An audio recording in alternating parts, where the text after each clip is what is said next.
Assalamu alaikum. Welcome back to our channel, AI Era, Islamic and Abrahamic Wisdom.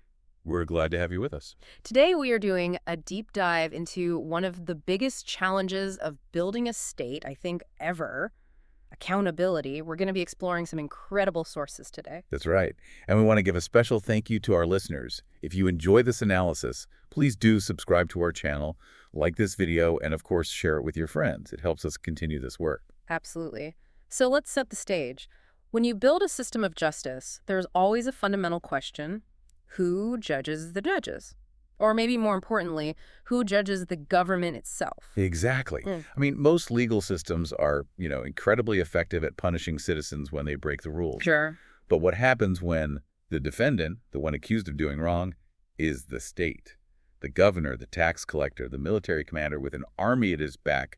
What then? That is the ultimate constitutional problem, isn't it? And that's the core of what we're looking at today. It is. Our deep dive is based on a really close reading of Mr. Zahir Ahmad Mir's exhaustive work, The Foundation of Islamic Jurisprudence. We're in Volume 1, Sub-Volume 3, focusing on the constitutional decisions of Hazrat Umar ibn al-Khattab. And we're zooming in on one specific foundational case, Case 16 from the year 15 AH. Which is around 636 CE. And what this case reveals is, frankly, a shockingly modern solution to this very ancient problem. And the phrase the sources use, this is what really grabbed my attention, is administrative court jurisdiction. When you hear that, you think of, 19th century European legal codes. Right. Modern public law. Exactly. To find procedures designed explicitly to hold public officials accountable, courts dedicated to that very purpose in the early 7th century is just, it feels revolutionary. It is the moment public law is born. I mean, this jurisdiction establishes two critical non-negotiable facts. First, that the government isn't just the source of the law, it is subject to the law. And second, that citizens have an institutionalized legal way to fight back against the very power structures that govern them. The aha moment for you, listening to this, is realizing we are looking at a system that 1,400 years ago defined the problem of unchecked state power, and then built the judicial machinery to control it. so we're not just talking about, a good leader's personal morality. We're talking about structured, repeatable legal processes for holding power to account. That's the key. This is about institutions, not just intentions. Let's jump in. To really get the audacity of this, we have to understand what was happening around 15 AH. The state was expanding at an incredible rate. Unprecedented. We're not talking about administering a small city-state. They were integrating vast new territories, huge populations in the Levant, in Mesopotamia. So this wasn't a slow build. No, it was an explosive growth spurt. Yeah. The administration had to run just to keep up with military success, and the sources detailed just how complex that administration was becoming. And what kind of officials are we talking about here? Because the office defines the power, and the power creates the opportunity for abuse. Precisely. A whole hierarchy was being formalized. You had the governors, the wali, who had immense civil and military power over entire provinces. So a local king, essentially? In a way, yes. Then you had the tax officers, the Ariel. They controlled the state's money and had direct power over every single person's livelihood. That's a dangerous combination. Very. Then you have military commanders, treasury agents managing huge sums of public money, and even local market inspectors, the mutasib, whose job was to ensure fair trade but could easily become arbitrary and oppressive. It sounds like an administrative nightmare waiting to happen. You give people that much power so far from the capital and just trust them. History suggests that's a bad bet. And the sources show that Hazrat Umar was not naive about this. He saw this universal truth. Power creates the opportunity for abuse. And he identified what the sources lay out as 4 specific constitutional disasters that follow when power outruns accountability. Okay, let's break those down. What's the first disaster? The one that haunts every government, then and now. Corruption becomes normal. When an official knows their high office is a shield, corruption stops being a rare failure and becomes, the system, the standard operating procedure. The public treasury becomes a private bank account. Exactly. And the sources stress how corrosive that is. The whole structure begins to reward greed and criminality.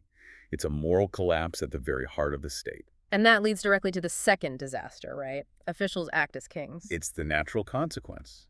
If a governor knows the central government's courts can't really touch him, he starts making up his own rules. He becomes a law unto himself. So the state itself fractures. You'd have one set of laws in one province and a completely different arbitrary set of commands just a few hundred miles away. And that's constitutionally disastrous. You risk becoming a collection of petty fiefdoms, not a unified state under a single rule of law. Which brings us to the third, and for the people on the ground, the most painful disaster. Citizens lose protection. This is where it hits home.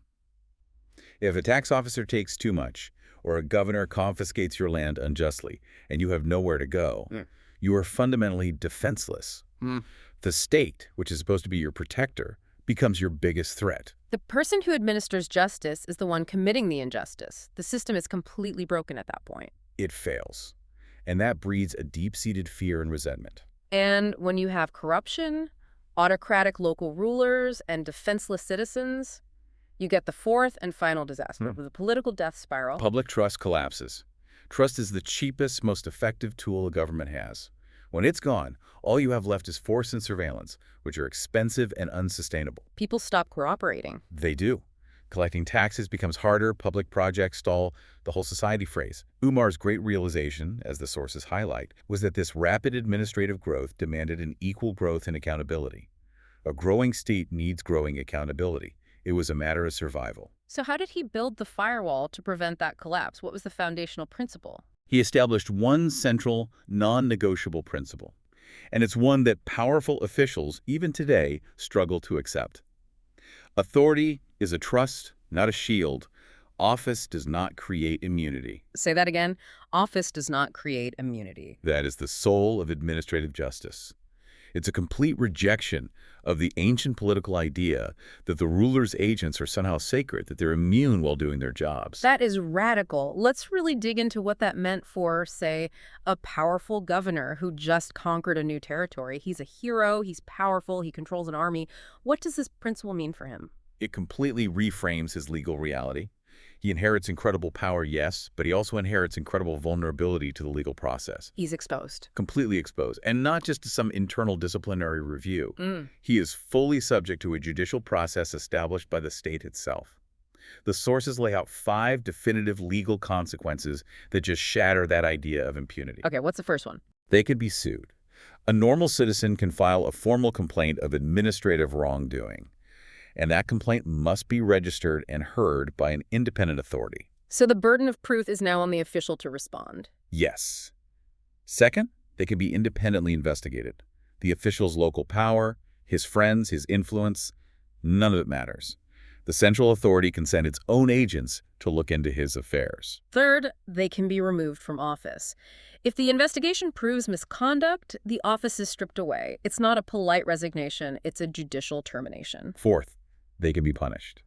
Committing an administrative crime exposes them to the same legal punishments as any private citizen. They wear 2 hats, official and citizen, and neither one protects them. And the final one, which is so crucial for trust. The restorative element. They can be forced to compensate victims. That's huge. It's not enough to just punish the official. The system has to make the victim whole again. Restitution is key. If a tax collector unjustly took 100 dinars, the court wouldn't just punish him. It would order the return of those 100 dinars, often publicly. It's about restoring justice for the citizen, not just disciplining the official. So for the average person living in a distant province, the takeaway is, well, it's world-changing for that era. Absolutely. The sources confirm this system institutionalized the fact that the citizen is explicitly not helpless before the state. That single constitutional insight that the humblest person can legally challenge the highest official, it transforms the entire social contract. Okay, so the principle is clear, no immunity. Now let's get into the nuts and bolts. When we say administrative court, what are we actually talking about in 15 AH? Is this a big new building complex in Medina? That's a great question. And the sources clarify, no, it wasn't necessarily a new physical structure. It was a special jurisdiction and procedure. A new legal pathway. Exactly. It was about defining specific types of misconduct actions that involved the abuse of public power and creating a special procedural route for those complaints, keeping them separate from, say, a simple property dispute between 2 neighbors. What kind of misconduct fell under this jurisdiction? What were the specific things this system was designed to stop? It was very focused on the breach of public trust. The sources detail 5 core areas. First, just general complaints against government officials. Any grievance, big or small. Broad catch-all. Right. Second, abuse of office and misuse of authority. So an official acting beyond their legal powers or using their legal power for an illegal purpose. Third has to be money. Of course. Misappropriation of public money. Stealing from the treasury, the Beit al-Mal, was treated as its own unique, serious crime. Fourth, unjust taxation, taking too much, taking it from the wrong people, or just making up rules. And finally, unlawful punishment, like a market inspector having someone flogged without proper cause. When you list them out like that, it sounds startlingly modern. It's like a blueprint for a modern public watchdog agency. The comparison is unavoidable. This system functioned like a modern public accountability tribunal. It served the role of an ombudsman, giving citizens a safe place to complain. It was an early anti-corruption court. But most fundamentally, it operated as an administrative review court, asking the question, was this government action legal and fair, or was it just an arbitrary use of power? That brings up the big question of feasibility. A state that big, with 7th century communication, how do you actually make this work? Principles are one thing, but institutional mechanisms are another. How did Umar ensure this was actually effective? He built a comprehensive 4-stage accountability cycle. It was designed to be mandatory and institutional to ensure that a complaint, once it was filed, followed a predictable, independent path to a resolution. Okay, walk us through it. Stage 1 has to be getting the complaint in the first place. Complaint reception. This seems like the most dangerous step for a citizen. It is. So the emphasis was on completely bypassing the local power structure. Citizens could file complaints directly with the central authority in Medina through trusted messengers or by using established trade and communication routes. The constitutional point was, you must never have to file a complaint with the person you are complaining about. That direct channel insulated the complainant from immediate retaliation. Okay, so the complaint is filed. Now you get to the stage where most systems like this fall apart. Investigation. If you ask the governor to investigate his own tax collector, the process is dead on arrival. Absolutely. And this is where the innovation of independent agents was so critical. Umar did not rely on local officials to investigate themselves. Instead, trusted independent agents were sent out from the capital. And we know who some of these agents were, right? The sources mention Muhammad ibn Maslama. Yes, he's a key figure. Think of him as a sort of federal inspector general. His job was to travel, often on very long and difficult journeys, to the province where the complaint originated. His mandate was clear. Conduct an impartial investigation, no matter how powerful the person being accused was. His authority came directly from the caliph. Which meant he was insulated from local politics, from friendships, from bribes. He answered to no one in that province. I have to ask about the time factor, though. An agent traveling from Medina to Egypt, conducting an investigation, writing a report, traveling back. That could take months. Wouldn't that grind the administration to a halt? That's a valid constitutional concern. Yeah. And the system's answer was that measured, correct justice was more important than speed. But there's another factor. The deterrent effect. Exactly. The mere knowledge that an independent agent could show up at any time was a powerful deterrent that kept officials honest. The threat of review was as important as the review itself. So the independent report comes back to Medina. What happens next? The hearing and review. It then becomes a genuine judicial process. A hearing was held. The evidence from the agent was presented. Critically, the accused official was given a chance to defend their actions, to present their own evidence. So due process. Due process for the official. The case was judged against the law, not just on the caliph's personal whim. If the evidence was weak, the case was dismissed. And then the final stage, the one that gives the whole cycle its teeth. Remedies. If the official was found guilty, what happened? The remedies were designed to be comprehensive and decisive. They had to punish the official, restore the victim, and send a public message. So first, immediate removal from office. No second chances. No. Then, legal punishment, which could be anything from a fine to imprisonment. Then, financial repayment or restitution. In some cases, even a public apology was mandated. And crucially, the reversal of the unjust decision. Yes, that's the constitutional remedy. It wasn't just about the official, it was about the act. The illegal tax was refunded. The unlawfully seized land was returned. This complete cycle punishment, restitution, and reversal is what defines true administrative justice. The government's actions, not just its people, were subject to judicial review. That internal system is incredibly robust.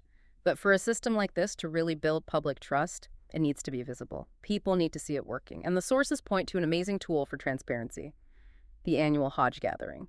From a governance perspective, the Hajj was a masterstroke. Umar intentionally turned this religious pilgrimage into a constitutional courtroom. How so? What made it the perfect venue? Well, think about the logistics. It automatically brought everyone to one place. You had tens of thousands of citizens from every corner of the state. And crucially, you had the mandatory attendance of all the top provincial officials, the governors, the commanders, the finance chiefs.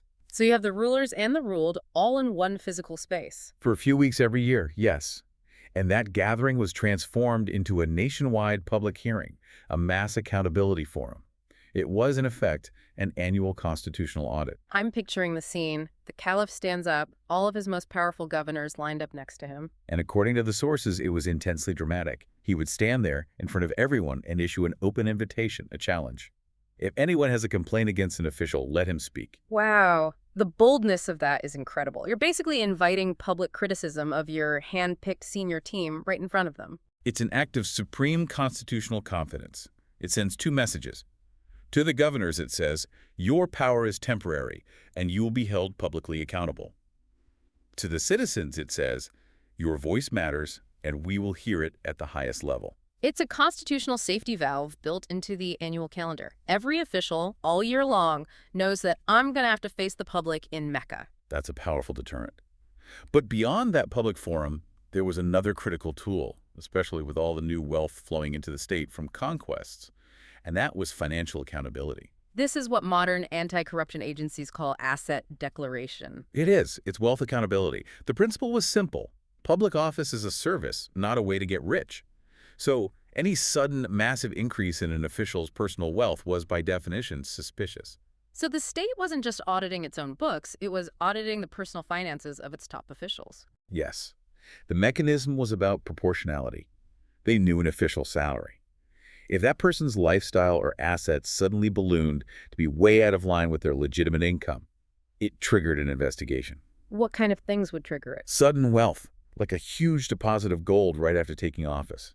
Unexplained property, new houses, farms, businesses that couldn't be traced to previous legitimate trade, or even just unusual luxury, an ostentatious lifestyle far beyond their means. And the burden of proof was on the official. It shifted to them. They had to prove where the money came from. Was it a family inheritance? Profits from a business they owned before taking office? If they couldn't provide a satisfactory explanation, the consequences were severe. What were they? Two things, mainly. First, the confiscation of the unexplained wealth. It was taken and put back into the public treasury. And second, immediate termination of office. The message was clear. If you use your public office for private gain, you forfeit both the gains and the office. A system this rigorous could easily become oppressive, though. Accountability without fairness is just a political weapon. Did the system have safeguards? What about administrative due process for the accused official? That's the crucial line between a legitimate legal system and a political purge. And the sources could clear that this was not a witch hunt. The system had to serve the rule of law, even for those accused of breaking it. So how did they ensure a fair hearing for a powerful official who was, already under the microscope from the central government? There were several protections. First, formal hearings were conducted. The accused was not condemned without being heard. They could confront their accusers and present a defense. The evidence was required. Absolutely. The state did not act on rumor or suspicion. The independent agents had to bring back verified evidence. And accusations were not accepted blindly. Every claim was investigated. Even the witnesses were verified to make sure the complaint wasn't just a personal grudge or political maneuvering. So these administrative courts were instruments of the rule of law, not just instruments of anger. Exactly. The goal was to prove misconduct based on fact. That balanced, rigorous accountability combined with due process is what gave the system its legitimacy. Let's talk about the direct impact on the average person. Where did this system really protect them? The sources point directly to fiscal justice, to complaints about taxes. Taxation is where the state meets the citizen most directly, and often most contentiously. This administrative court system was a critical line of defense for the ordinary person against the power of the tax collector. What were the typical complaints citizens would bring? The patterns of abuse were pretty clear. Things like excessive collection, taking more than the legal amount, humiliation during collection, using degrading or abusive language, arbitrary assessments, basically just making it a tax bill on the spot, and punishment without basis, like seizing property for a disputed payment. A picture of local tyranny. Yes. And the administrative court was the mechanism to stop it. The result was that tax officers were controlled. They knew their legal limits, citizen complaints were heard and acted on. And, most importantly, unjust assessments were reversed and overcollections were paid back. It protected people's property, their income, and their dignity. When you put all these pieces together, the principles, the mechanisms, the transparency, the due process, it really does feel like a revolutionary constitutional development. It was, because you have to compare it to the world it existed in. In the surrounding empires Byzantine, Sasanian officials were usually seen as extensions of the emperor. They were above the law. Yeah? To challenge an official was to challenge the emperor himself, which was basically a death sentence. And Umar did the exact opposite. The exact opposite. He didn't grant immunity. He institutionalized vulnerability. Yeah. He empowered citizens. He defined public office as a conditional service, not an untouchable privilege. The sources summarize this perfectly. It's the difference between two kinds of states. It is. The difference between an empire by force, which runs on the fear of its powerful agents, and a state by law, which runs on legitimacy and the trust that everyone, even the most powerful, is subject to justice. This system laid the foundation for a state by law. It's amazing how the core principles from the 7th century access, independence, remedy are still the gold standard for good governance today. They are. The foundational spirit is the same. Modern states try to achieve this with administrative courts, with judicial review, with ombudsman offices, with anti-corruption agencies that require asset declarations. The technology has changed, but the core elements haven't. The challenge isn't inventing the idea, it's actually doing it. Consistently executing it against political pressure. You still need safe access to complaint. You still need fiercely independent investigation. You need a fair hearing, a real remedy, and public transparency. Which brings us to today. We study this history because modern states are still wrestling with what the sources call the crisis of accountability. We see it everywhere. Untouchable officials, protected by their political connections. Politicized accountability, where the system is used to attack enemies and protect friends. Deeply entrenched corruption networks. And maybe worst of all, citizen fear of retaliation. People know a system exists, but they're too afraid to use it. So if we were to distill the practical lessons from this deep dive, what are the actionable takeaways for any society trying to build more trust and better governance today? The historical mandate from this case is very clear. First, citizens must have safe access to complaint channels, period. Second, accountability has to be institutional, not selective. It has to apply to everyone, regardless of politics. Third, officials must declare and justify their wealth. Financial integrity is non-negotiable. The remedies have to be real. Absolutely. They have to be painful for the official and restorative for the victim. Repayment, removal, and reversal. Empty gestures just breed more corruption. And finally, public forums and transparency strengthen the entire system and act as a deterrent. Which brings us to the final core conclusion from this incredible constitutional experiment. It really speaks to the nature of legitimate power. The ultimate conclusion is this. Hazrat Umar built a state that feared injustice more than it feared criticism. He proved that a government's willingness to police itself, to allow itself to be corrected, isn't a weakness. It's its greatest source of strength and legitimacy. And that leaves us with a provocative thought to leave with all of you listening. The government is most legitimate when it can be sued and corrected, and the state is strongest when it accepts accountability. The willingness to hold your own agents to the fire is the truest measure of a commitment to the rule of law. And that willingness, documented in Case 16, is what makes this history so urgent for us today. We have just completed a deep dive into Case 16, 15AH, and the constitutional birth of public law under Hazrat Umar ibn al-Khattab. The creation of a judicial process to hold the state itself accountable remains one of the greatest achievements of governance. Next time, we're shifting from the courtroom to a crisis.